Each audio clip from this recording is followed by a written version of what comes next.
everyone, welcome back. This is my 7th video. In this video, I want to chat about a topic I explored in an article I wrote a while ago. It's that pesky little word I'm sure we are all familiar with. It's called rejection.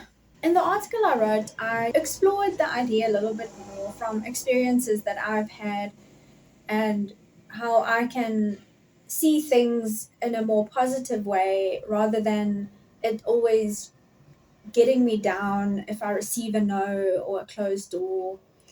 I know it can be difficult sometimes if we receive a lot of no's or opportunities that didn't work out that we wanted to work out.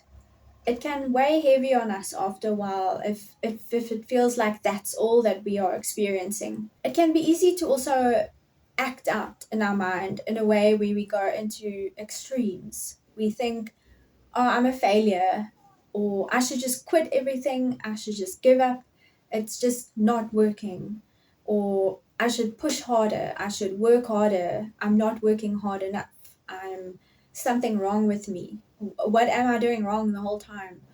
I want to challenge that thinking. When we go into thinking like that, it can cause us to spiral a little. It's not helpful. We need to give ourselves a break. Let's stop hitting against the closed door the whole time and just move on. But it's easier said than done. Sometimes opportunities that we really wanted, or if we receive a whole bunch of no's the whole time, it can sting. And some of those can cause more of an emotional reaction in us than others. I think it helps then to ask ourselves questions. Why is this causing such a strong emotional response in me? To then reflect and process. We choose to see it in a different way. What if every no, every rejection, every closed door is just information? What if it's just data? It's showing us something. What if it's just another stepping stone for us to move forward, to put ourselves forward and keep on going? And I know in the moment it doesn't seem like it. When we receive that email that says, for the millionth time, we regret to inform you, it's the last thing we think about is, oh, it's for a reason, or it will be okay. That's where reflection and processing comes in. We have to take the time to just reflect on every no or every rejection that hits us or that feels significant to us. We don't have to do it with every no or rejection. I think only those that cause a strong emotional reaction within us. Those might hold more information for us, and it will be worthwhile to maybe journal about it or chat with someone about it. Why did that no or that rejection or closed door, why did it affect me so much? To find a perspective through asking ourselves questions. What if that maybe was a blessing in disguise? What if that just wasn't for me yet? But I think another important question is to learn to ask ourselves, did I really want that opportunity? And I think it takes courage to ask ourselves that. Often we apply to things out of desperation, we really need the work, and we'll just apply to anything without actually taking into account, do I actually want that? And that's understandable. Sometimes we do have to put aside our desires and wants because we really do need the money and we need work. So, for an example, we applied to something and it was a no. And it really caused an emotional reaction in us.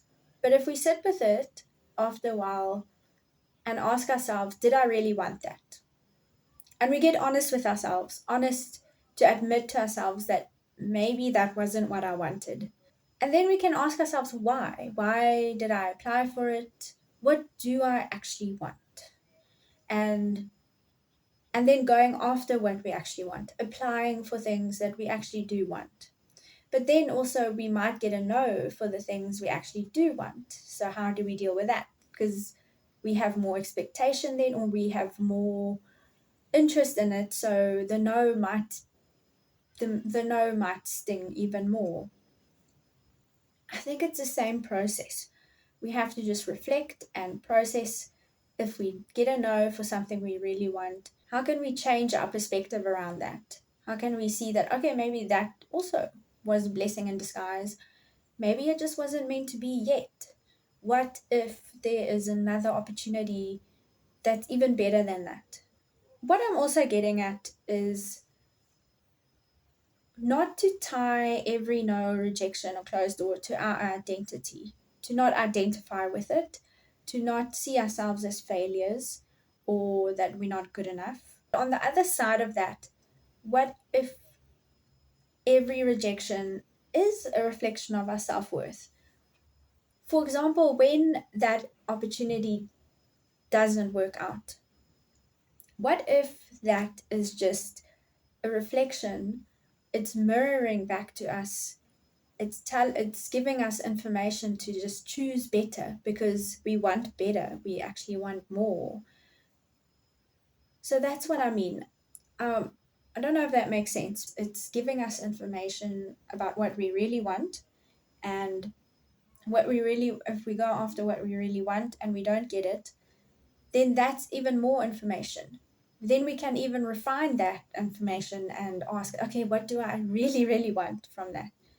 It's a process and it takes time, but I think ultimately it's also just us applying and pitching and going after what we want, making sure it's what we want, and even if we get a no, to learn to be okay with it. So I'll leave the video there for now. I think the key takeaway I wanted with this was us questioning our mindsets when we receive rejections and no's, and can we choose a more empowering perspective that will move us forward and not cause us to bump up against the wall the whole time. I would love to know, is this something you are currently dealing with, or how have you dealt with rejection in the past? How have you helped yourself think better and stay positive when every door seemed to have slammed shut in your face? As always, thank you for watching, and I will see you in the next video.